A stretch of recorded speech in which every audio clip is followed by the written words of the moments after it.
السلام عليكم ورحمة الله وبركاته. أعوذ بالله من الشيطان الرجيم.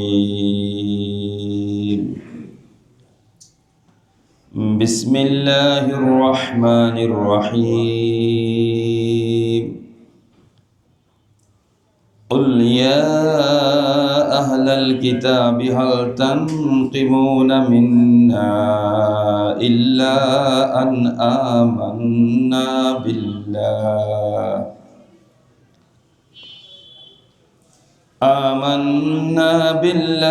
وما أنزل إلينا وما أنزل من قبل وأن أكثركم فاسقون. قل هل أنبئكم بشر من ذلك مثوبة عند الله من لعنه الله وغضب عليه وجعل منهم القردة والخنازير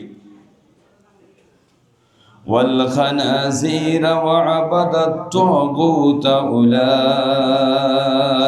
شر مكانا وأضل عن سواء السبيل.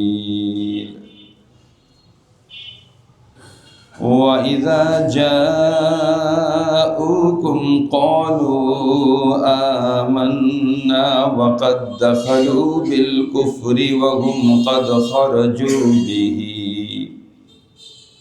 والله أعلم بما كانوا يكتمون. وترى كثيرا منهم يصارعون في الإثم والعدوان وأكلهم السحت لبئس ما كانوا يعملون. لولا ينهاهم الربانيون والأحبار عن قولهم الإثم وأكلهم السحت لبئس ما كانوا يصنعون. وقالت اليهود يد الله مغلولة غلت أيديهم ولعنوا بما قالوا بل يداه مبسوطتان ينفق كيف يشاء وليزيدن كثيرا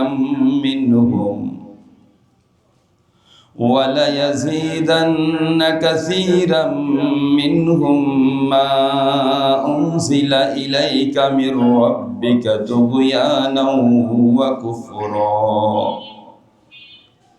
وألقينا بينهم العداوة والبغضاء إلى يوم القيامة كلما أوقدوا نارا للحرب أطفأها الله ويسعون في الأرض فسدا والله لا يحب المفسدين.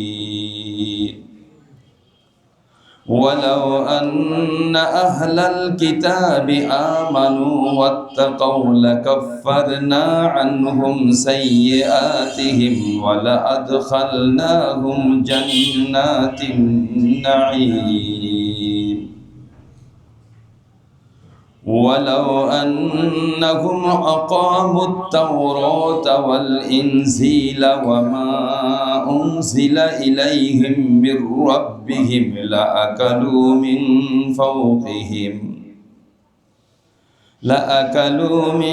فوقهم ومن تحت أرجلهم منهم أمة مقتصدة وكثير منهم ساء ما يعملون. صدق الله العظيم وصدق الله النبي الكريم.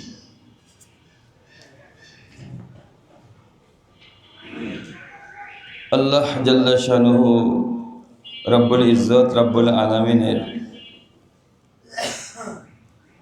দয়ার সাগর থেকে সামান্য ছিটে ফেটা আমাদের প্রতি বর্ষিত হওয়ার কারণে ব্যস্ততম জিন্দেগির মধ্যে হাজারো শুগুলিয়াতের ভিতরে কোরআনে মাজিদের মতো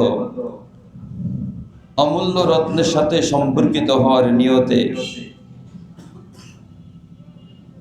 পরহেজগারদের বিশেষ জায়গা, বিশেষ মার্কাজ, ইমানওয়ালাদের সেজদার জায়গা, জান্নাতি ফেরেশতার পরিবেশে, মসজিদের পরিবেশে আমাদের মতো পাপীদেরকেও আমলে শরীক হওয়ার তৌফিক দান করছেন। সেই জন্য রব্বুল আলামিনের দরবারে শুকর আদায় করি, বলি আলহামদুলিল্লাহ। আল্লাহুম্মা সাল্লি আলা মুহাম্মাদ ওয়া আলা আলি মুহাম্মাদ কামা সাল্লাইতা আলা ইব্রাহিম ওয়া আলা আলি ইব্রাহিম ইন্নাকা হামিদুম মাজিদ। اللهم بارك على محمد وعلى آل محمد كما باركت على إبراهيم وعلى آل إبراهيم إنك حميد مجيد। দামি জিনিসের সাথে, পরকালীন দামি জিনিসের সাথে যদি বান্দা সম্পর্কিত হয় তাহলে বান্দার দাম আল্লাহ তাআলার কাছে বেড়ে যায়। দুনিয়া ভরা তো কালো কালি আছে, তো কালিগুলির মধ্যে যেই কালিটা দিয়া কোরআনে মাজিদে আল্লাহ পাকের পবিত্র কালামকে লেখা হয়েছে, আমার কাছে মনে হয় সমস্ত কালি জগতের মধ্যে ওই কালির জীবনটা ধন্য, যেই কালি দিয়া কোরআনে মাজিদের হরফগুলো আল্লাহ পাকের অমীয় বাণীগুলো লিপিবদ্ধ করা হয়েছে। তদনুরূপ মাটির বানানো জিব্বা, যেই জিব্বাগুলো দিয়া আল্লাহ পাকের আয়াতে কারিমাগুলো তেলাওয়াত করা হয়, সমস্ত জিব্বার মধ্যে এই জিব্বা বড় বরকতময়। শ্রবণ শক্তি, শোনার শক্তির মধ্যে যেই কানগুলো দিয়া আল্লাহ পাকের বাণীগুলো শ্রবণ করা হয়, সমস্ত শ্রবণ শক্তির মধ্যে এই শ্রবণ শক্তি বড় ধন্য। রব্বুল আলামিনের দরবারে শুকর আদায় করি, আল্লাহ পাক যে আমাদেরকে হাজারো কোটি দুর্বলতার ভিতরেও আমাদের জীবনের গতিবিধি, গতিপথ, করণীয় কি, বর্জনীয় কি, অগ্রপশ্চাতের খবর নিয়ে বর্তমান সময়ের মধ্যে সাবধান হওয়ার নিয়তে যে রব আমাদেরকে সুযোগ করে দিয়েছেন, সেই রব্বে কারিমের অগণিত অপরিসীম শুকর এবং সুজুদ আমরা আদায় করি। সূরাতুল মায়েদার আজকে 59 নং আয়াত থেকে 66 নং আয়াত পর্যন্ত তেলাওয়াত করা হয়েছে। পৃথিবীতে গুজার হয়ে যাওয়া দুই জাতি সম্পর্কে, বিশেষ করে ইহুদি জাতি সম্পর্কে, কোথাও কোথাও মুনাফিকদের সম্পর্কে ধারাবাহিক আলোচনা চলতেছিল।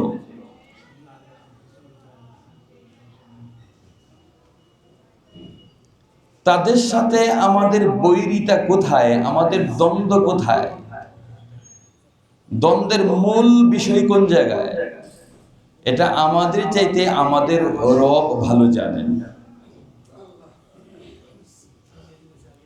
যিনি ইহুদিদের স্রষ্টা, যিনি নাসারাদের স্রষ্টা, যিনি আমাদের স্রষ্টা, তিনি সবচেয়ে বেশি ভালো জানেন।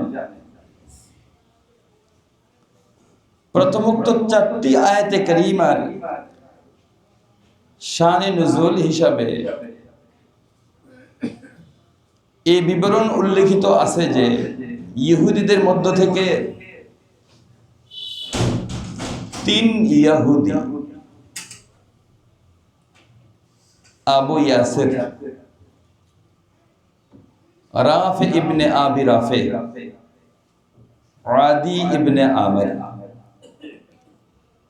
3 জন একত্রিত হয়ে নবীজি সাল্লাল্লাহু আলাইহি ওয়াসাল্লামের কাছে আসছে কোনো বিষয় জানার জন্য।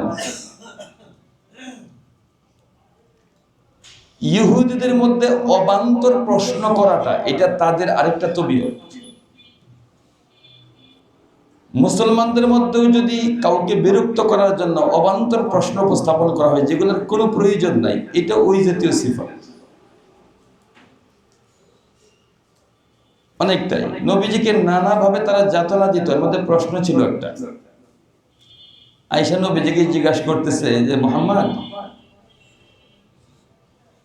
আমরা তো সাল্লাল্লাহু আলাইহি ওয়াসাল্লাম না বলে শান্তি পাই না, তাদের ভাষাটা ব্যবহার করলাম। মুহাম্মদ, আপনি কার প্রতি, কোন কোন নবীর প্রতি আপনার বিশ্বাস আছে বলেন তো? প্রশ্নটা একটা ক্রিমিনালি প্রশ্ন, বোঝা যায় না? সর্বপ্রথম উনি বলেন, আমি আল্লাহ তাআলার প্রতি ঈমান রাখি, আমি ইব্রাহিম এবং ইব্রাহিমের প্রতি যাহা কিছু অবতীর্ণ হয়েছে তার প্রতি আমি ঈমান রাখি, আমি ইসমাঈল, আমি ইসহাক, আমি ইয়াকুব এবং তার সন্তানদের প্রতি, নাতিনাতকে সহ উল্লেখ করছেন তিনি। ইসমাঈল, ইসহাক, ইয়াকুব এবং তার সন্তানদের প্রতি আল্লাহ তাআলা যা কিছু অবতীর্ণ করছেন তার প্রতি ঈমান রাখি, আমি মূসা আলাইহিস সালাম এবং তার প্রতি অবতীর্ণ তৌরাতের প্রতি ঈমান রাখি, আমি ঈসা আলাইহিস সালাম এবং তার প্রতি অবতীর্ণ ইনজিলের প্রতি আমি ঈমান রাখি। এতটুকু বলতে বলতে এতক্ষণ পর্যন্ত ঠিক আছিল, কিন্তু ঈসাকে তো আমরা নবী হিসাবে, পয়গম্বর হিসাবে আমরা মানি না। ইহুদিরা বলতেছে, তাদের ভাষায় তো হইলো, এই জায়গায় নয় অন্য জায়গার ভাষা হইলো যে ঈসা আলাইহিস সালাম হইলো অবৈধ সন্তান, যে ঈসাকে তো আমরা পয়গম্বর হিসাবে মানি না। তবে আপনি শুনে রাখেন, যারা ঈসাকে পয়গম্বর মানে, নবী মানে, রাসূল মানে, তাকেও আমরা মানি না। খোলাসা কথা এদের। এটা বলার জন্য এতটুকু পাড়ি দিছে এই শয়তানগুলো, এটা বলার জন্য নবীজিকে কথা বলে নবীজির অন্তরে কষ্ট দেওয়ার জন্য এতটুকু পাড়ি দিছে। আল্লাহ পাক 59 থেকে শুরু করে ধারাবাহিক 4টা আয়াত তাদের এই কথার প্রত্যুত্তরে দান করেন আল্লাহ তাআলা।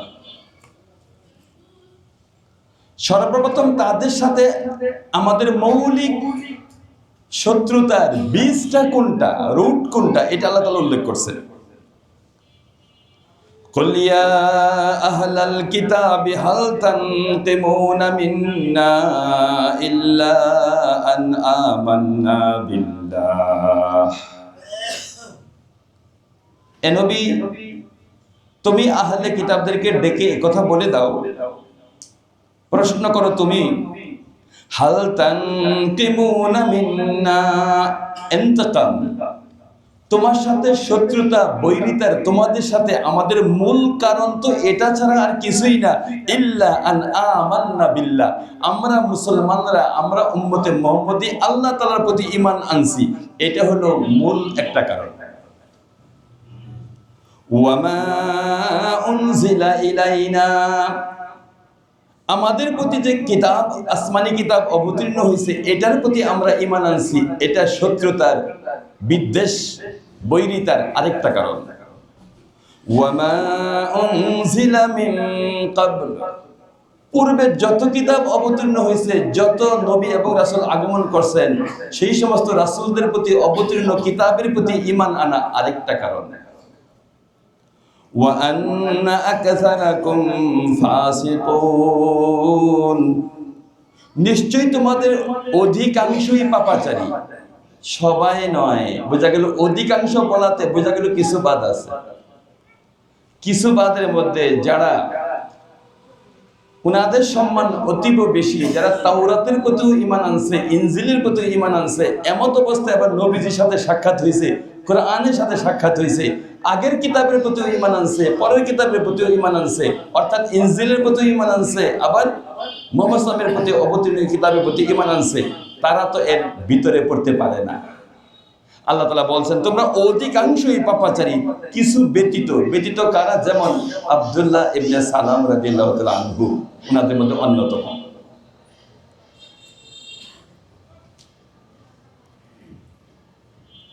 এরা মুসলমানদেরকে, ইমানদারদেরকে অত্যন্ত মন্দ জানে, এরা ত্রুটি খুঁজে।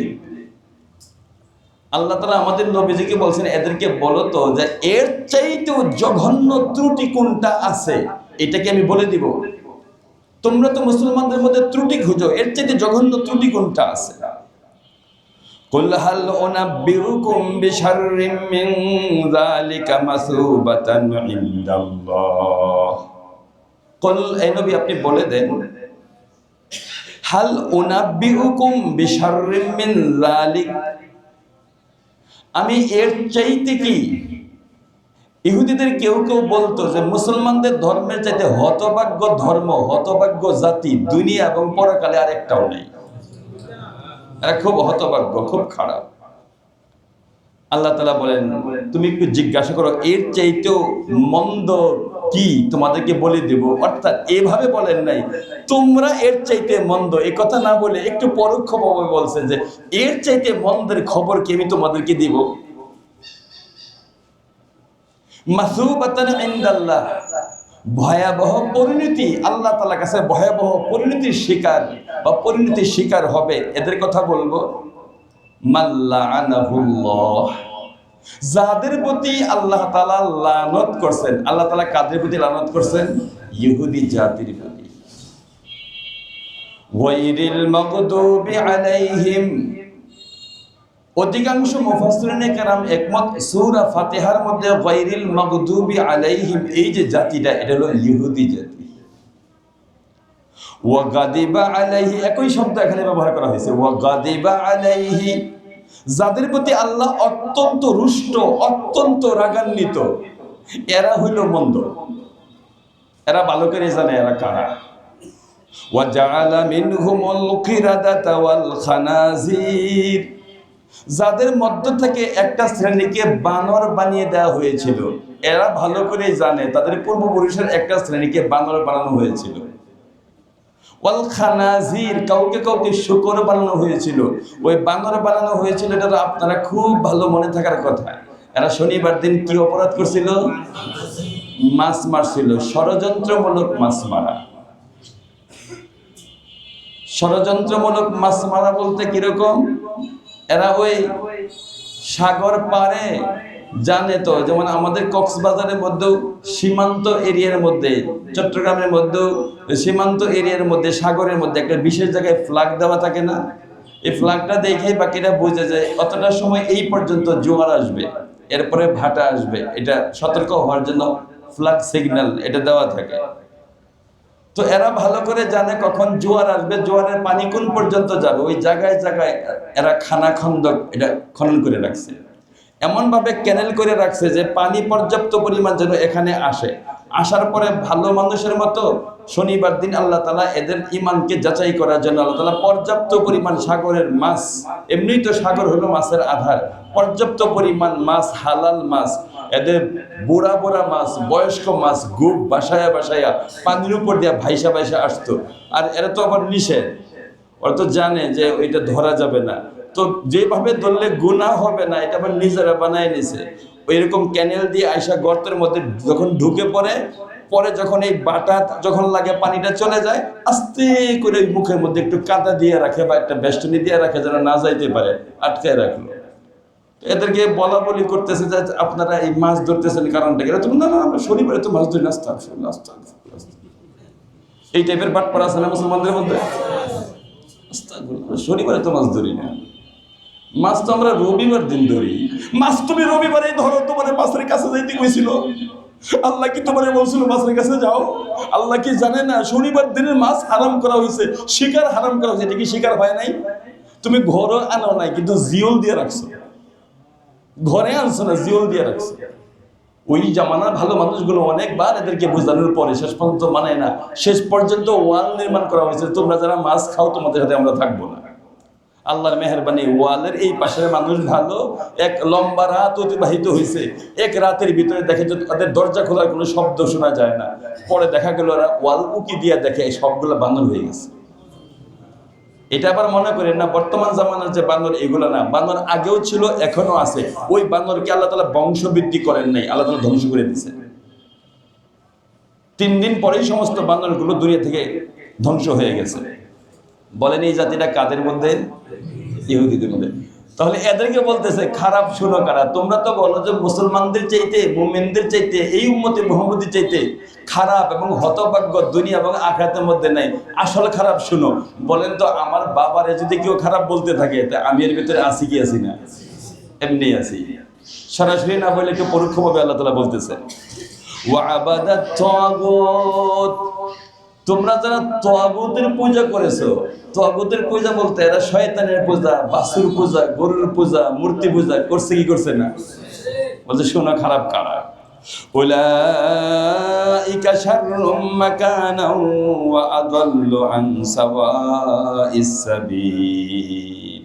উলাইকা শাররুম মাকানা, এদের স্থান হলো, এদের মর্যাদার স্থল হলো দুনিয়ার মধ্যে সবচেয়ে নিকৃষ্ট। আর শাররুম মাকানার আসল জায়গা হলো জাহান্নাম।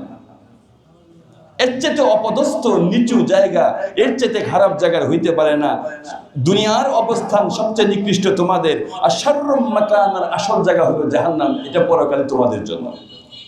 ওয়া আদাল্লু আন সাওয়াইস সাবিল, সোজা সরল পথ থেকে এরা অতীব দূরবর্তী পথহারা।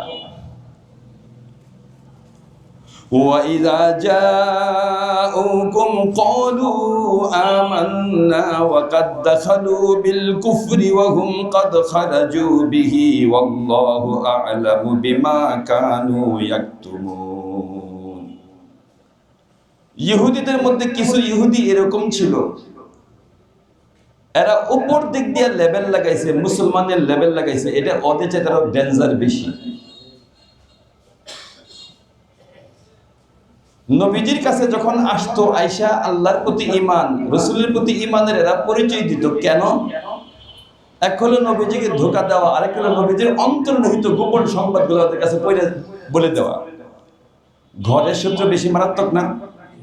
নিজের অনেক গোপন কথা আছে যেগুলো জনসমাজে বলা যায় না, নিজের আহালের কাছে, আহাল বর্গের কাছে, বিশেষ লোকের কাছে, খাস করে পরিবারের মাস্তুরাতের কাছে মানুষ শেয়ার করে থাকে।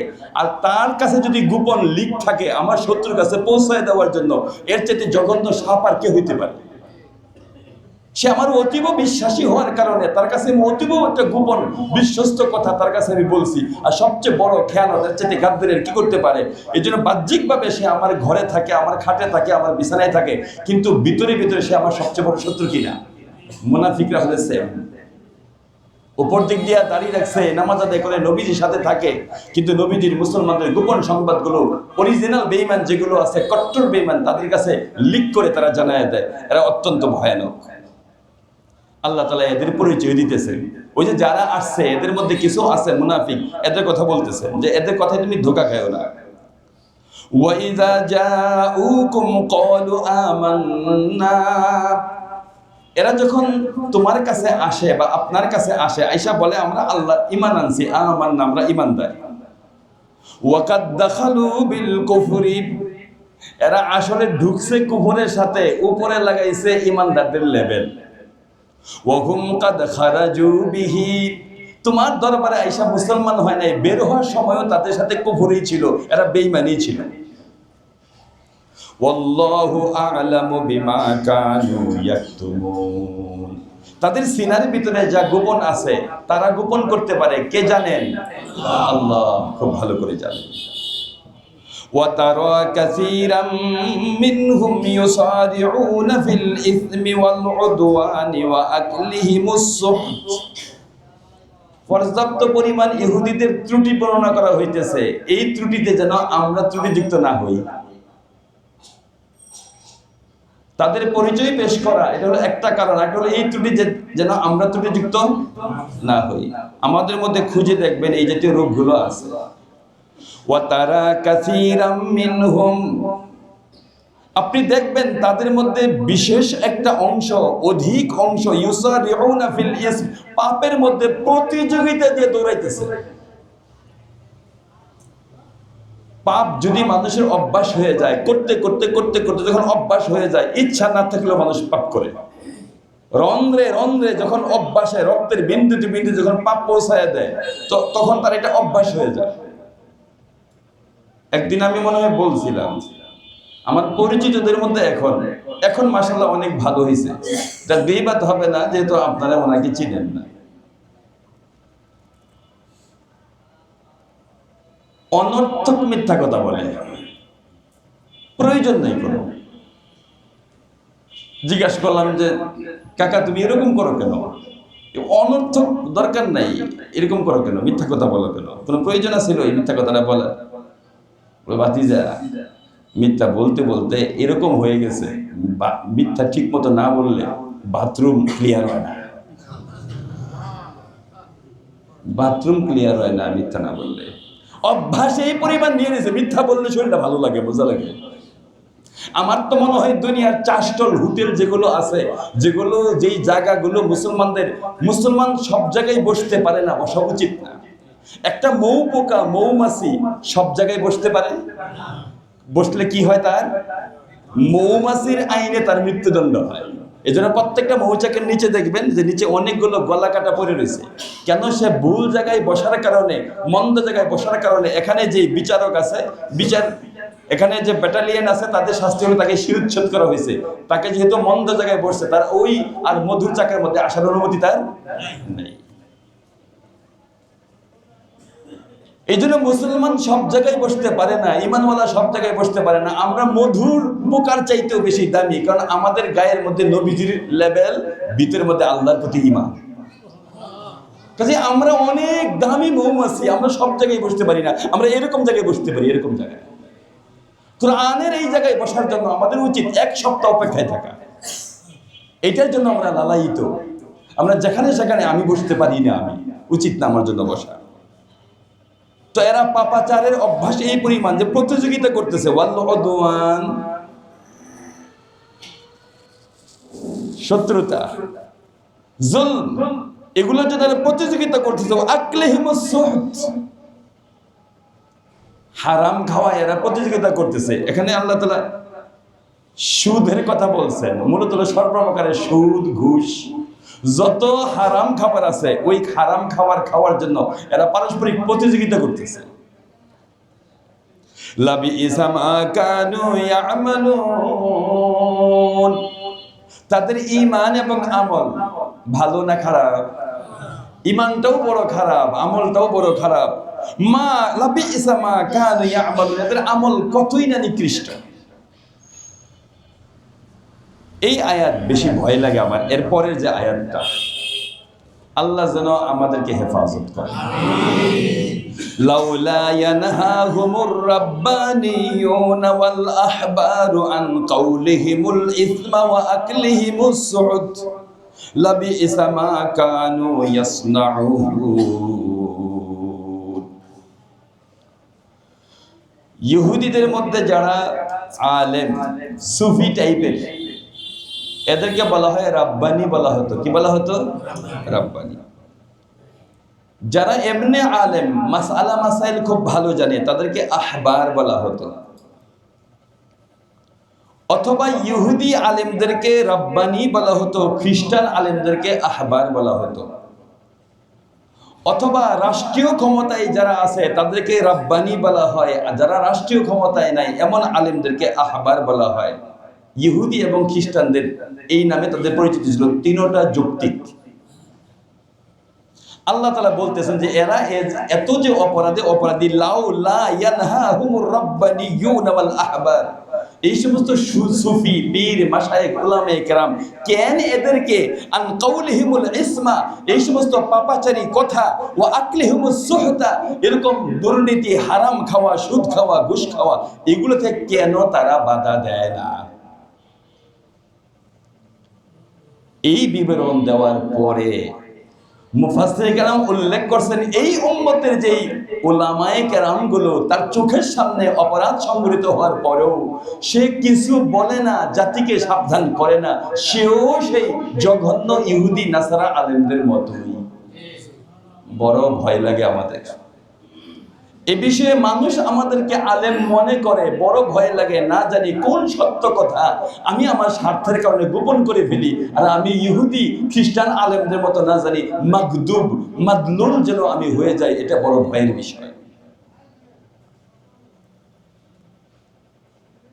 মালিক বিন দিনার রাহমাতুল্লাহ আলাইহি উনি বলেন, ওনার এক বিবরণ হলো আল্লাহ পাক এক ফেরেশতাকে পাঠাইছে, অথবা জিবরাইল ইসলামকে পাঠাইছে এক জনপদকে ধ্বংস করে দেওয়ার জন্য। জিবরাইল ইসলাম বলেন যে আয় আল্লাহ, এই জনপদের মধ্যে তো তোমার ইবাদত বন্দি করে এরকম একজন আল্লাহ তাআলার তোমার বুজুর্গ বান্দা আছে, বলে এর সহ উল্টায় দাও। কারণ সমাজে জনপদের মধ্যে যে অপরাধ সংঘটিত হইতো তার একটু ভ্রুকুঞ্চিত হইতো না, চেহারার মধ্যে মলিনতা আসতো না, বিবর্ণতা আসতো না, এই অপরাধের সাথে সে গা মিশাই দিছিল। পরকালের ব্যাপার হলো ভিন্ন, আপাতত জাগতিক ধ্বংসযোগ্য যেটা এটার ভিতরে তাকে ফেলাই দাও।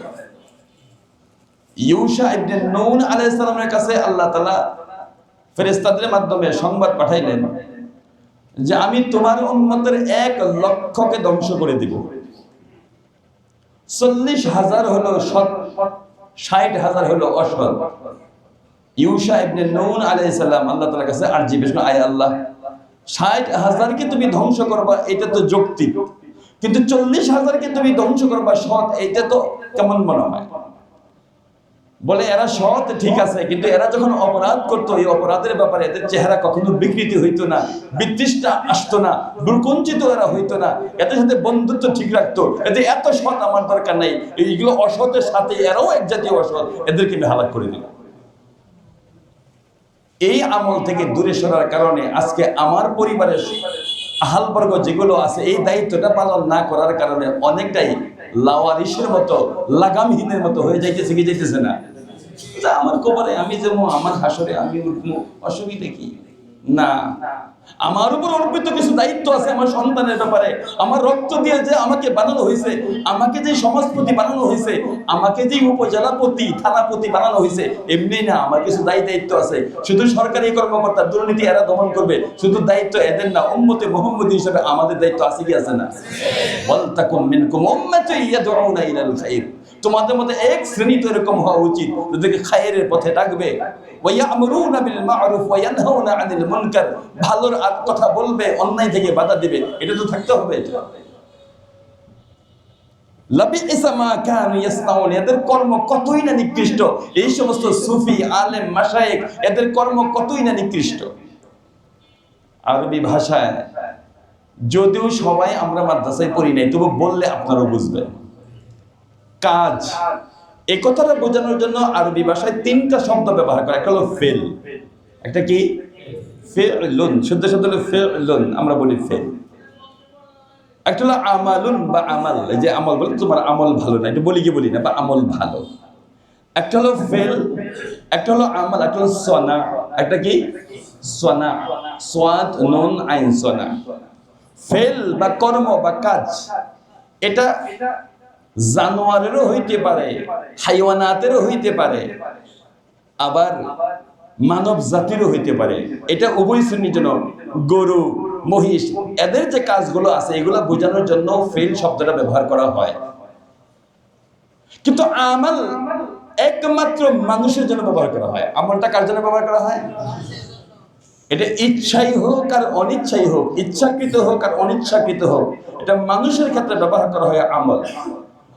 ইচ্ছাই হোক আর বুঝতে না বানালে আবার ব্যস্ত লাগবো, ইচ্ছাই হোক আর অনিচ্ছাই হোক। একটা সনা, ইচ্ছাকৃত, যেটা ঠান্ডা খুনি মিস্টেক, আমি এক জায়গায় পাখি শিকার করতেছিলাম, অন্য জায়গায় বাচ্চার চোখের মধ্যে লেগে গেছে, বাচ্চার চোখ অন্ধ হয়ে গেছে, এটা আর চোখটা দেখে আমি গুলি ছুড়ছি, এটা কি এক? উলামায়ে কেরামদের মধ্য থেকে যারা আল্লাহ তাআলার অর্পিত দায়িত্ব পালন করে না, এরা হলো ঠান্ডা খুনি। এইজন্য আল্লাহ তাআলা বলছেন লাবি ইসা মা কানু ইয়াসনাউন, এদের কাজ কতই না নিকৃষ্ট।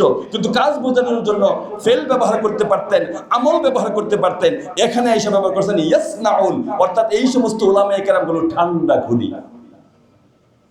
ঠান্ডা মাথায় এই আয়াতগুলোকে এরা জায়গা থেকে সরায়, নতুন আয়াত লাগায়, দুনিয়ার স্বার্থ লুটে, এরা ঠান্ডা মাথায়। কাজে উলামায়ে কেরামের অপরাধ, সুফিদের অপরাধ আর সাধারণদের অপরাধ একটু বেশ কম আছে কি আছে না? আব্দুল ইবনে আব্বাস রাদিয়াল্লাহু আনহু বলেন, এটাই হলো উলামায়ে কেরামের জন্য সবচেয়ে বড় ধমকিমূলক আয়াত।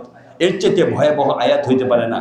আমিও এই ভয়ার্ত, আল্লাহ পাক যেন আমাকে এই গজব থেকে, এই ধমকি থেকে আমাকে হেফাজত করেন, আমার ভাইদেরকে যেন হেফাজত করেন।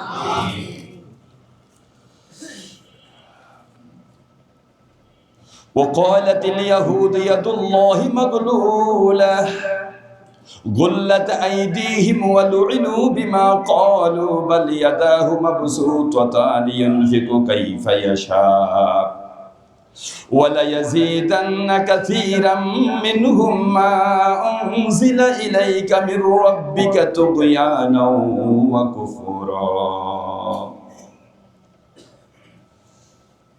মদিনা মুনাওয়ারায় নবীজি হিজরত করে যাওয়ার পরে ইহুদিরা একটা ধনী জাতি, দুনিয়ার পরিচয়ে এরা অত্যন্ত মালদার ধনী।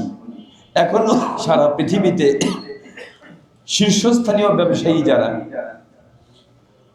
অস্ত্র ব্যবসায়ী হোক, অন্যান্য ব্যবসায়ী হোক, 1 2 3 5 6 7 8 9 10 এগুলো যদি ধারাবাহিক করেন, শীর্ষস্থানীয় দেখবেন যে আমেরিকান ইহুদি, আমেরিকান ইহুদি শীর্ষস্থানীয় যেগুলো আছে।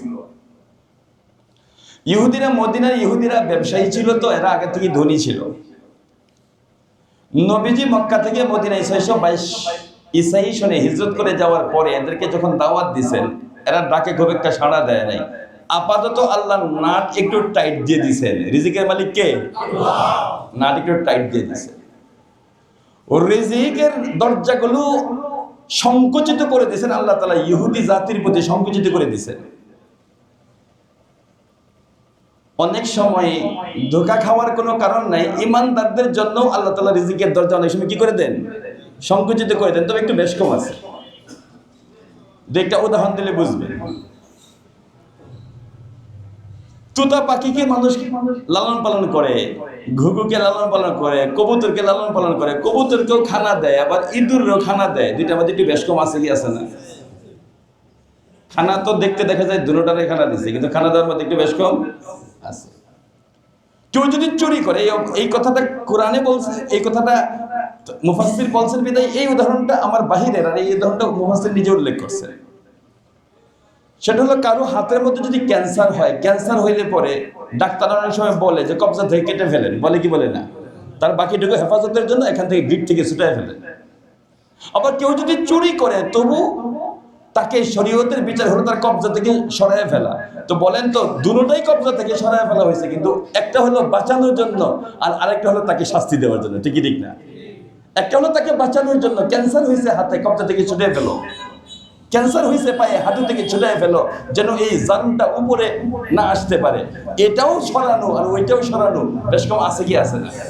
কাজেই মুসলমানদের অর্থনৈতিক দৈন্যতা আছে ঠিক, এইটা আর ইহুদিদের দৈন্যতা দুইটা বেশ কম আছে।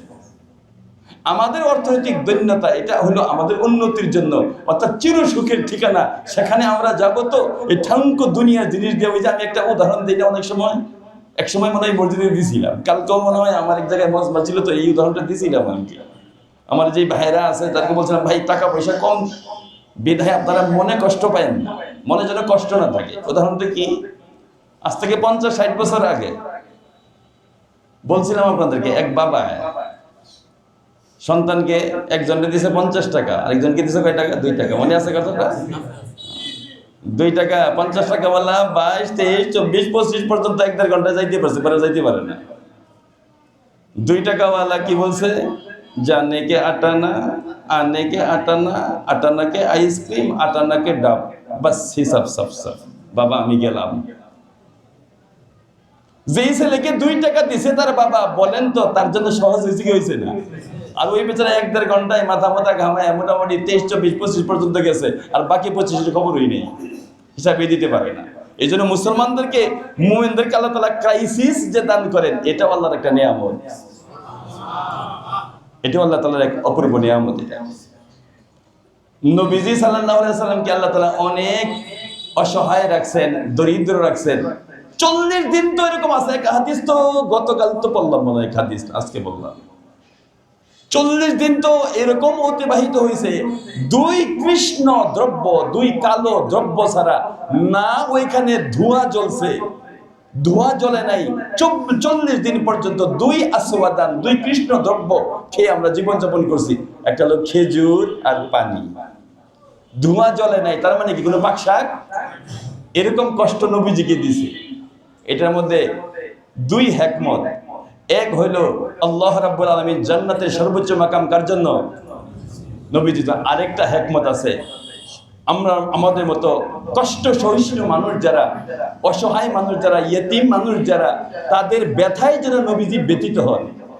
কি যাতনা বিষে চিরসুখী জন রমে কি কখন, কি যাতনা বিষে বুঝি বিষে কিসে, কভু আসি বিষে ধ্বংসিনী যারে। সারা জীবন যে সুখে রইল, তো ব্যথিতের বেদন সে কেমনে বুঝবো? আমাদের নবীজিকে আল্লাহ তাআলা এই পরিমাণ কষ্ট দিয়েছেন, পৃথিবীর কোনো কষ্টকারী যেন এই কথা না বলতে পারে যে আমার ব্যথা তো আপনি হৃদয়ঙ্গম করেন নাই। কারণ নবীজি চাইতে বেশি বেশি অভাবিত দুনিয়ার মধ্যে কেউ ছিল না।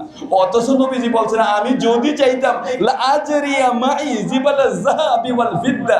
একবার হযরত আয়েশা সিদ্দিকা রাদিয়াল্লাহু তাআলা থেকে ওনার একজন প্রতিবেশী নবীজির বিছানা দেখে কাইদা দিছে যে এরকম বিছানায় নবীজি শুয়ে থাকে, তাহলে আমি একটা চাদর দেই, আপনি দুপাট্টা করে বিছায় দেন।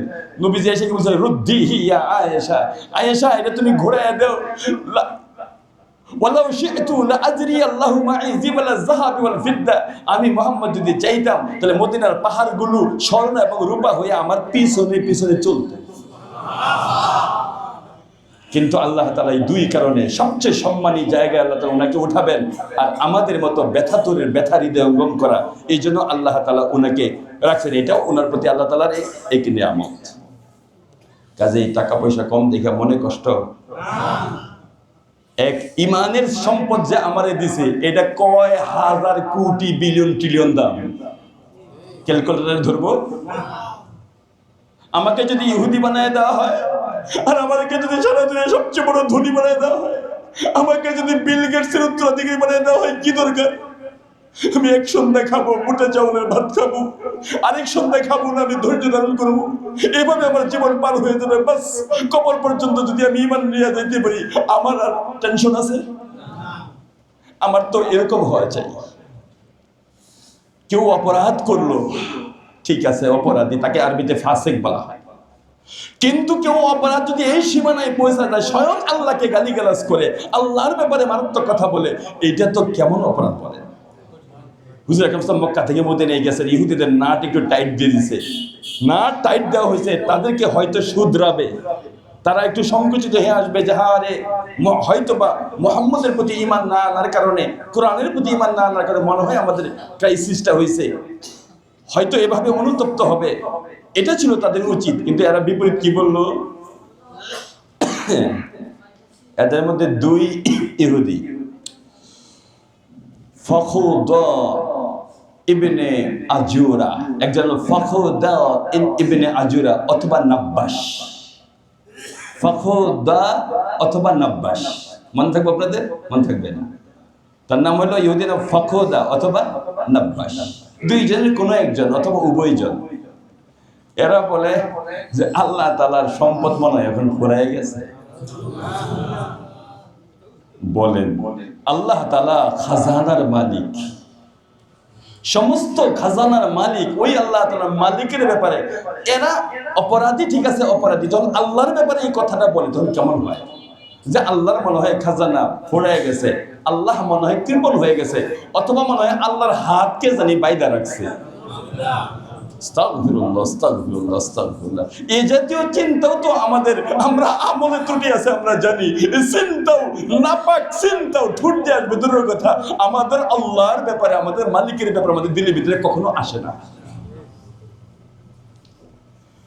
আল্লাহ এই কথাটা বলছেন যে দেখো, ও ক্বালাতিল ইয়াহুদু ইয়াদুল্লাহি মাগলুলা, ইহুদিরা বলে আল্লাহর হাত নাকি বাঁধা হয়ে গেছে। ওই যারা বলে না, নাব্বাসে বলে যে এরা আল্লাহ কৃপণ হয়ে গেছে, ভান্ডার শেষ হয়ে গেছে, হাত কে জানি বাহিদা রাখছে। আমাদের নবীজি বলছে এদেরকে বলে দাও গুল্লাত আইদিহিম, আল্লাহর হাত বাঁধা হয় নাই, আল্লাহ কৃপণ হয় নাই, গুল্লাত আইদিহিম, এদের হাত বাঁধা হবে। জাহান্নামের মধ্যে এদেরকে যখন নিয়ে যাওয়া হবে, হাত পা বাঁধা হবে কি হবে না? গুল্লাত আইদিহিম, অথবা আল্লাহর পক্ষ থেকে ধমক, না তোদের হাত আবদ্ধ হইছে, ধমক। ওয়ালুইনু বিমা ক্বালু, তোদের এই নাপাকি কথার জন্য তোদের প্রতি আল্লাহর লানত। বাল ইয়াদাহু মাবসুতাতান, আল্লাহ তাআলার হাত হইল মুক্ত, আল্লাহ তাআলার হাত হইল প্রশস্ত। আল্লাহ তাআলা কেমন মুক্ত? যত ইহুদিরা আছে এরা নাস্তা খায় কি খায় না, দুপুরে খায় কি খায় না, চিকিৎসা করে কি করে না, আল্লাহর বাতাস নেয় কি নেয় না, আল্লাহর পানি নেয় কি নেয় না। আল্লাহ তাআলা যদি তাদের মতো হইতো তাহলে কোন ইহুদি সূর্য ওঠার সুযোগ পাইতো? ইহুদি হিসাবে রাত যাপন করার পরে সকালেই তো দেখতো বিদায়। আল্লাহ তাআলা অতীব দয়ালু, কাফেরের নাক দিয়েও আল্লাহ তাআলা বাতাস দেন, মূর্তি পূজকের নাক দিয়েও আল্লাহ তাআলা বাতাস দেন, এদের পেটের ভিতরেও আল্লাহ তাআলা খানা দেন। আল্লাহ তাআলার সাথে দয়ালু কেউ আছে? আরে ফেরাউনের দোয়া পর্যন্ত আল্লাহ তাআলা কবুল করেন। এরকমও তো হয়েছে ফেরাউনের দোয়া পর্যন্ত আল্লাহ তাআলা কবুল করছে। ইউনফিকু কাইফা ইয়াশা, আল্লাহ তাআলা যেভাবে ইচ্ছা সেভাবে দেন, যাকে ইচ্ছা তাকে দেন, যেভাবে ইচ্ছা সেভাবে আল্লাহ তাআলা দান করেন। আল্লাহ তাআলা ঈমান ওয়ালাদেরকে কখনো কখনো কোনো সময় আবদ্ধ করেন কি করেন না? ইউনূস আলাইহিস সালামকে মাছের পেটে 40 দিনের মতো, ইয়াকুব আলাইহিস সালামের চোখের সম্মুখ থেকে ওনার সন্তানকে কত বছর? 40 বছর পর্যন্ত সরায় রাখা হয়েছে। নির্দিষ্ট একটা সময় ইব্রাহিম আলাইহিস সালামকে আগুনের মধ্যে ফেলানো হয়েছে। ইউসুফ আলাইহিস সালামকে 7 বছর পর্যন্ত জেলখানায় ওনাকে বন্দী করে রাখছে। কখনো কখনো কাউকে অনেক বেশি দেন, ফেরাউন, নমরুদ এদেরকে দেন, এরা স্বর্ণের কঙ্কন পরে, পুরুষ হওয়ার পরেও মাথা হাতের মধ্যে স্বর্ণের, মহিলাদের মধ্যে স্বর্ণের কঙ্কন পরে, ওইগুলো দেন। আবার কখনো কখনো কাউকে আল্লাহ তাআলা একটু কমায় দেন। কাকে কিরকম দিতে হবে, কেন দিতে হবে, কে ভালো জানেন? আল্লাহ ভালো জানেন। ইউনফিকু কাইফা ইয়াশা, কিভাবে দিতে হবে উনি ভালো জানেন। ওয়ালা ইয়াজিদান্না কাসীরাম মিনহুম মা উনজিলা ইলাইকা মির রাব্বিকা তুগয়ানা ওয়া কুফরা, ওয়ালা ইয়াজিদান্না, অবশ্যই অবশ্যই বৃদ্ধি পাইতেছে, কাসীরাম মিনহুম, এদের অধিকাংশই, মা উনজিলা ইলাইকা মির রাব্বিকা তুগয়ানা ওয়া কুফরা, আপনার কাছে যা অবতীর্ণ হইতেছে এটা যত আসতেছে তাদের কুফরি এবং পথভ্রষ্টতা তত বৃদ্ধি পাইতেছে। একটু ব্যাখ্যা করলে বুঝবেন। ধরেন কোরআনের একটা আয়াত আসছে, এটাকে অস্বীকার করছে, মানলাম একটা অপরাধ। আরেক আয়াত আসছে, ওইটাকে অস্বীকার করছে। নবীজির জীবনে আস্তে আস্তে আস্তে আস্তে 6066 আয়াত যতবার আসছে প্রত্যেকবারই তো তারা অস্বীকার করছে। কাজে এক একটা আয়াত আসে আর তাদের পথভ্রষ্টতা বাড়ে, এক একটা আয়াত আসে আর পথভ্রষ্টতা তাদের বাড়ে। এটাই আল্লাহ তাআলা বলছে যে এদের ক্রমানুপাতে এদের অপরাধ প্রবণতা এটা বৃদ্ধি পাইতেছে। وَأَلْقَيْنَا بَيْنَهُمُ الْعَدَاوَةَ وَالْبَغْضَاءَ إِلَى يَوْمِ الْقِيَامَةِ, এটা আমাদের খারাপ লাগে, এই অংশটা আমার একটু খারাপ লাগে। وَأَلْقَيْنَا بَيْنَهُمُ الْعَدَاوَةَ وَالْبَغْضَاءَ إِلَى يَوْمِ الْقِيَامَةِ, কিয়ামত পর্যন্ত আমি এদের ভিতরে আভ্যন্তরীণ শত্রুতা এবং বিদ্বেষ কিয়ামত পর্যন্ত ঢেলে দিছি। এক বিবরণ হলো মূসা আসলামের জাতি ছিল 71 ফিরকায় বিভক্ত। কত ফিরকায় বিভক্ত? এতে এক ফিরকা জান্নাতে যাবে, 70 ফিরকা জাহান্নামে যাবে। ওই যে কোন ফিরকা? যারা পূর্ববর্তী পরবর্তী সমস্ত নবী রাসূলদের প্রতি ঈমান রাখে, নিজ নবীর বদগুমানি করে না, নিজ নবীর কথার বাইরে চলে না। ফিরকা ছিল তাদের 71টা। নাসারাদের ফিরকা হলো 72টা। এদের এক ফিরকা জান্নাতে যাবে, 71 ফিরকা জাহান্নামে যাবে। নাউযুবিল্লাহ। এই উম্মতের অগ্রিম নবীজি সংবাদ দিয়েছে এই উম্মতের ফিরকা হবে 73টা। এক ফিরকা জান্নাতে যাবে, 72 ফিরকা জাহান্নামে যাবে। আল্লাহ আমাদের সবাইকে হেফাজত করে। নবীজিকে জিজ্ঞেস করেছে, আল্লাহ এরা কারা? মা আনা আলাইহি ওয়া আসহাবি, বলছে আমি এবং আমার সাহাবীরা যার যেই দিনের উপর আছে এটার উপর যারা থাকবে এরাই শুধু জান্নাতে যাবে। চলেন আমরা নতুন করে ঈমান আনি। আমরা সব সাহাবীকে ভালোবাসি, কোন সাহাবীর ত্রুটি আমরা ধরি না। আল্লাহ বলছে যে রাদিয়াল্লাহু আনহু ওয়া রাদওয়ান, আল্লাহ ওনাদের প্রতি খুশি, ওনারা আল্লাহর প্রতি খুশি, ওনাদের অনেকের অগ্রপশ্চাতের গুনাহ মাফ, কাজে ওনাদের ছোট বড় সমস্ত সাহাবীদের প্রতি আমরা খুশি। এবং আমাদের ঈমান হলো আমাদের সাহাবীরা এই উম্মতের সর্বশ্রেষ্ঠ সন্তান, সর্বশ্রেষ্ঠ সন্তান।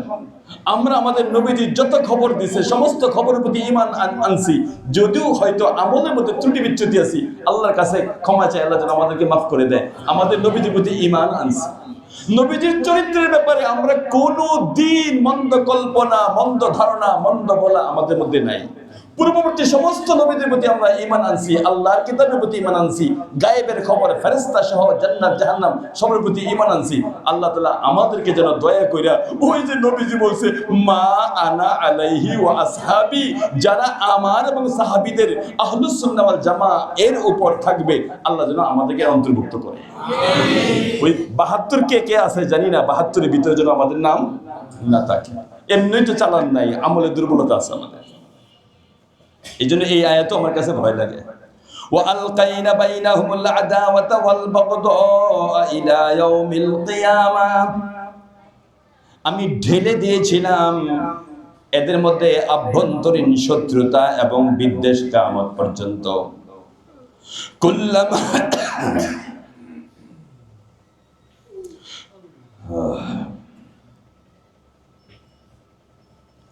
কুল্লামা আওকাদু নারাল লিল হারব, যখন এরা যুদ্ধের জন্য আগুন জ্বালায়।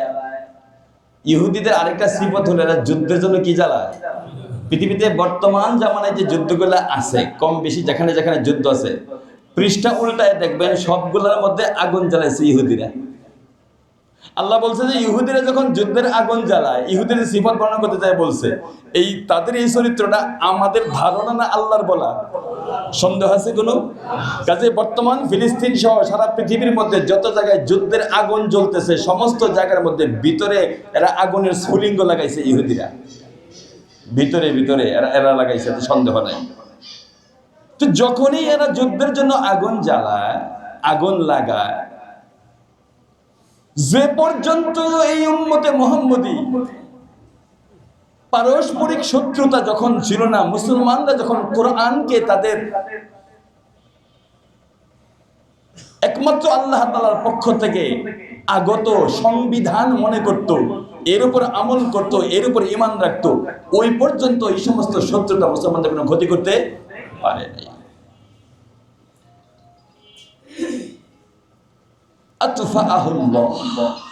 আল্লাহ তাআলা যত সময় আগুন জ্বালাইছে সমস্ত আগুনকে আল্লাহ তাআলা নির্বাপিত করে দিয়েছে। ওয়ায়াসআউনা ফিল আরদি ফাসাদা, পৃথিবীর মধ্যে ফাসাদ সৃষ্টি করার জন্য এরা দৌড়ঝাঁপ করে।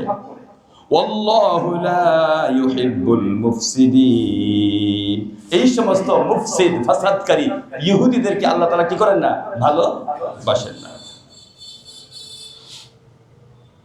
আল্লাহ তাআলা দয়ালু না? আমি একদিন আপনাদেরকে বলছিলাম যে শেষ বাতি জ্বলতেছে, যার সাধ্য কুলায় সে যেন ওইখান থেকে আলো নেয়। নবুয়তের শেষ বাতি জ্বলতেছে, আসমানি কিতাবের শেষ বাতি জ্বলতেছে, কাজে হেদায়েত নিতে চাইলে, পথ দেখতে চাইলে এই বাতি থেকে আলো নিতে হবে, আর কোনো বাতি নেই।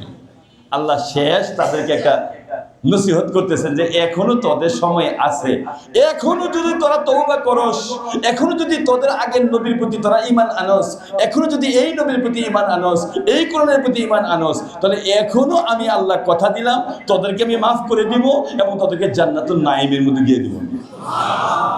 এত অপরাধ বলছে না, এই কতদিন যাবত অপরাধের কথা বলছে যে এর পরেও দিব যা। তাহলে আল্লাহ কি দয়ালু নয়?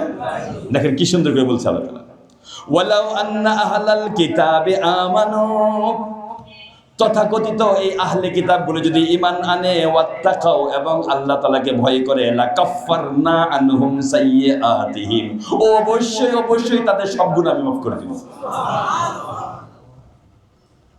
আমর ইবনে আস রাদিয়াল্লাহু তাআলা আনহু নবীজির কাছে আয়েশা হাত বাড়িয়েছে, ইয়া রাসূলুল্লাহ আপনার হাতে হাত রাখা আমি বাইআত হইতে চাই।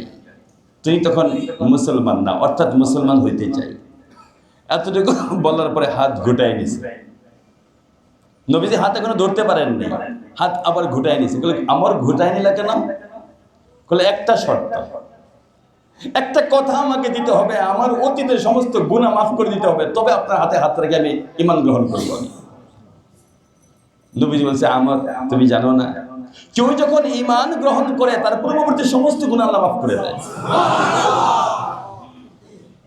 কেউ যখন হিজরত করে তার হিজরতের আগের সমস্ত গুনাহ আল্লাহ তাআলা মাফ করে দেয়। কেউ যখন হজ করে তার হজের পূর্বে সমস্ত গুনাহ আল্লাহ তাআলা মাফ করে দেয়। আল্লাহ তাআলা যেন আমাদেরকে মাফ করে দেয়।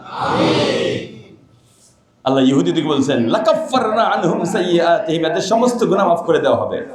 ওয়ালা আদখালনাহুম জান্নাতিন নাঈম, এদেরকে জান্নাতুন নাঈমের মধ্যে এদেরকে বসবাসকারী, এদেরকে প্রবেশ করার অধিকার তাদেরকে দিয়ে দেওয়া হবে। ওয়ালাউ আন্নাহুম আকামুত তাওরাতা ওয়াল ইনজিলা ওয়া মা উনজিলা ইলাইহিম মির রাব্বিহিম লাআকালু মিন ফাওকিহিম ওয়া মিন তাহতি আরজুলিহিম। জান্নাত হলো পরকালের নিয়ামত, দুনিয়ার নিয়ামত দরকার আছে না? আল্লাহ ওইটাও বলছে যে ক্রাইসিস থাকবে না।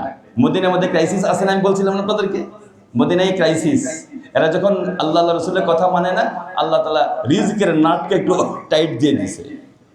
আল্লাহ বলছে এটাও থাকবে না, ওই কাজটা শুধু করো, আমার প্রতি ঈমান আনো, আমার রাসূলের প্রতি তুমি ঈমান আনো, ওই কাজটা করো, দেখবানে কি ব্যবস্থা করে দিই। কি ব্যবস্থা করব? ওয়ালাউ আন্নাহুম আকামুত তাওরাত, তোমরা তাওরাতকে ভালোভাবে মানো, ওয়াল ইনজিলা, ইনজিলকে ভালোভাবে মানো, ওয়া মা উনজিলা ইলাইহিম মির রাব্বিহিম, এবং তোমাদের রবের পক্ষ থেকে তোমাদের প্রতি যা অবতীর্ণ হয়েছে এটাকে মানো। মানে তাওরাতের প্রতি ঈমান রাখো, ইনজিলের প্রতি ঈমান রাখো, আর কোরআনকে মানো। একথা তো কোরআনকে মানো। যদি করো লাআকালু মিন ফাওকিহিম, উপর থেকে তোমাদের জন্য রিজিক আসবে। উপর থেকে তোমাদের জন্য রিজিক অবতীর্ণ, উপর থেকে রিজিক অবতীর্ণ হবে বলতে আসমান থেকে সময় উপযোগী বৃষ্টি বর্ষিত হবে। অথবা রিজিক বলেন তো, রিজিক আমাদের জমিন থেকে আসে, কারখানা থেকে আসে না আসমান থেকে আসে? এই জন্য শুধু পেট ভরা তারাই খায় যাদের ক্ষেত আছে, না যাদের জমি নেই আরও পেট ভরে খায়। কেউ আছে এরকম যে তার বাবারও 100টা জমি ছিল না, কিন্তু ভালো খাবারের দস্তরখানা এখনো শেষ করতে পারেনি। সবাই কি গাভী লালন পালন করে দুধ খায়, দুধ পান করে? গাভী ছাড়াও তো অনেকে দুধ পান করে, বরং পান করার টাইম পায় না। এটা হজম হওয়ার আগে আরেক গ্লাস রেডি করে থাকে, অথচ তার গাভী নাই। রিজিকের মালিক কে? অথচ এরকমও তো আছে 10 টাকার খানার মালিক, খাইতে হয় করলা ভাজি দিয়া, আছে না? কালকেও তো মনে হয় এক জায়গায় বললাম, আমার মনে হয় এক মিনিস্টার মারহুম হয়ে কবরে চলে গেছে, লোক জানা মতে ভালো ছিল, আল্লাহ তাআলা ওনাকে রফায়ে দারাজাত নসিব করে। ওনার সাথে যিনি সম্পর্কিত উনি একজন আমাকে আয়েশা বললেন যে এই তুমি বলে আমাকে, তোমার এলাকায় কি পাকা করলা আছে? পাকা করলা কেন? আমার স্যার তো সমস্ত খাবার নিষিদ্ধ, শুধু একটু পাকা করলা খায়। পাকা করলা তো এমনিই খাওয়া যায় না, এটা কেমন তিতা তিতা, এইটা আবার সামান্য পাকা করলা, হ্যাঁ এর ডান এভাবে যাওয়া যাবে না। শরীরে যন্ত্রপাতি ফিট করা। একদিন আমি একটু মেসেজ করার জন্য, যখন উনি মিনিস্টার ছিলেন একটু সুযোগ হয়েছিল, আলেম ছিলেন তিনি, সেই হিসাবে এক জায়গায় মেহমান হওয়ার পরে আমি চিন্তা করছি যে হুজুর উনি আবার, ওনাকে একটু হালকা একটু মেসেজ করে দেই। ওনার সাথে বললো যে এখানে ধরেন না, যন্ত্র অনেক লাগানো, অনেক জাতীয় যন্ত্র লাগানো, কি খায়? ওই মিনিস্টার যদি মনে করে যে আজকে পাকিস্তানি চাউল দিয়ে ভাত খাবো, পরের দিন সৌদি আরব থেকে চাউল এনে ভাত খাবো, সম্ভব কি সম্ভব না? সম্ভব। কিন্তু রিজিকের মালিক কে? আরেকদিন আপনাদের টঙ্গীর এক শিল্পপতি এক জায়গায় আমাকেও দাওয়াত দিছে, ওনাকেও দাওয়াত দিছে। উনি কেন জানি মহব্বত করে, হয়তো একটা সফর হয়েছিল ওনার সাথে, এখানে মহব্বত করে। খাইতে বসছি এক জায়গায়, তো ওনার ড্রাইভারও বসছে, সবাই বসছে। তো ওই বাড়িওয়ালার নাম হলো আওলাদ, বাবা জান মারা গেছে, নাই, ছেলের নাম হলো আওলাদ। অনেক জাতীয় খানা টানা রেডি করছে, আমার সাথে উনি বসছে। বসার পরে তো আমি তো চেয়ারম্যান সাহেব মানুষ হিসাবে সম্মান দিয়ে বসে আস্তে আস্তে খাইতেছি, ওনার জন্য অপেক্ষায় আছি। উনি বললো যে এই প্লেট সরান, অনেক জাতীয় খানা। বলে যে এই আওলাদ সাদা ভাত আছে নি? স্যার সাদা ভাত আছে, সাদা ভাত আছে। বলে সব তো আছে, করলা ভাজি আছে নি? বলে করলা ভাজি আছে অল্প। সামান্য একটু করলা ভাজি আইনা দিছে, দুই একটা লুকমা খাইয়ে টিস্যু দিয়ে হাত ধুয়ে ফেলাইছে। আর ড্রাইভার দেখলাম যে খাইতেছে আচ্ছা মতো। তাই বলতো আরে কামাই করে আরে দিয়ে, কে বলছে সে মালিক? ও হলো মালিক, এ হলো শ্রমিক। তাহলে তো টেবিলে সব খাবার সে খাইতো, সব জায়গা থেকে একটু খাইতো। তো রিজিকের মালিক কে? সমস্যা নেই। এই জন্য সবার রিজিকের ব্যবস্থা আসমান থেকে হয়, ক্ষেত থেকে হয় না, চাকরি থেকে হয় না। এটা ঈমান আনা বড় জরুরি। লাআকালু মিন ফাওকিহিম, উপর থেকে খাবার আসতো এদের, ওয়া মিন তাহতি আরজুলিহিম, পায়ের নিচ থেকে খাবার উঠতো এদের। যদি এই কথাটা মানে নাও, পায়ের নিচ থেকে খাবার উঠবে তোমাদের, পায়ের নিচ থেকে খাবার উঠবে। হযরত আনাস রাদিয়াল্লাহু আনহু নাম শুনছেন না? হযরত আনাস রাদিয়াল্লাহু তাআলা ওনার একটা কোরাল ছিল। কোরাল, শেষ জীবনে এত ধনী হয়েছিল উনি, স্বর্ণ কাটতেন লাকড়ি কাটার কোরাল দিয়া। লাকড়ি কাটার কোরাল আছে না? লাকড়ি কাটার কোরাল দিয়ে তিনি স্বর্ণ দ্বিখণ্ড করতেন। সম্পদের পরিমাণ কত? সম্পদের মালিক কে? যাকে ইচ্ছা তাকে দেন তিনি, যাকে ইচ্ছা তাকে দেন, আল্লাহর ইচ্ছা। এটা ওয়ামিন তাহতি আরজুলিহিম, এদের পায়ের নিচ দিয়ে আমি রিজিক উঠাইয়া দেব, তবু যেন এরা কোরআনের প্রতি ঈমান আনে। এরা কিন্তু তকদির খারাপ।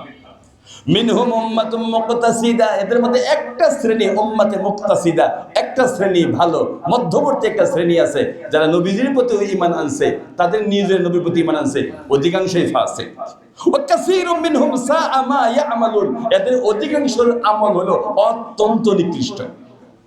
এত last floor, last opportunity, last সুযোগ দেওয়ার পরেও সিংহভাগ ইহুদিদের তকদির এটা হয়।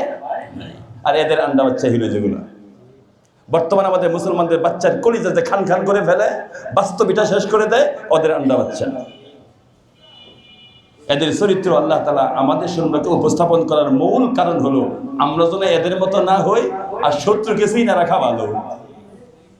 আমরা আমাদের সাথে যদি আমার কোনো প্রতিবেশীর যুক্তিসঙ্গত কারণে শত্রুতা থাকে, আমার কি উচিত নয় আমার ছেলেকে বলে দেওয়া যে বাজান যত কথাই বলো ওই লোকের ব্যাপারে সাবধান থেকো। আরে আমি চিনি, তুমি চিনো না, তোমার দাদাই চেনে, আমি চিনি, তুমি তো চিনো না, তুমি তো ওই দিন দুনিয়ায় এসো। এই পরিচয় দেওয়ার দরকার আছে কি আছে না? চিরঞ্জীব চিরস্থায়ী আল্লাহ রাব্বুল আলামিন হাইয়ুল কাইয়ুম, উনি আমাদেরকে এই পরিচয় দিয়েছেন যে এদের ব্যাপারে সাবধান। এদেরকে আমরা কতটুকু চিনি, আমাদের হায়াত আর কত। প্রাচীন আমল থেকেই এরা তাদের স্বীয় নবীর শত্রু ছিল। আমাদের নবীর যে শত্রু ছিল, এরা কোনো দিন আমাদের বন্ধু হতে পারে না। এই জন্য আয়াত যেখান থেকে শুরু হয়েছিল, ওটা শুরু করছিল আল্লাহ তাআলা যে ইহুদিদেরকে খ্রিস্টানদেরকে তোমাদের বন্ধু বানাইও না, মনে আছে আপনাদের? ওইখান থেকে শুরু করছিল। আল্লাহ পাক রব্বুল আলামিন আমাদেরকে বদ খাসলাত থেকে হেফাজত করেন। আল্লাহ যেন আমাদের ঈমানের মধ্যে মজবুতি দান করেন, আমলের মধ্যে যেন ইখলাস দান করেন, আমাদেরকে উচ্ছিষ্টের মতো যেন না ফেলায় দেন, কিয়ামত পর্যন্ত, ময়দান পর্যন্ত যেন ঈমান নিয়ে আমরা হাজিরা দিতে পারি। আল্লাহ তাআলা তৌফিক দান করেন। সুবহানাল্লাহ।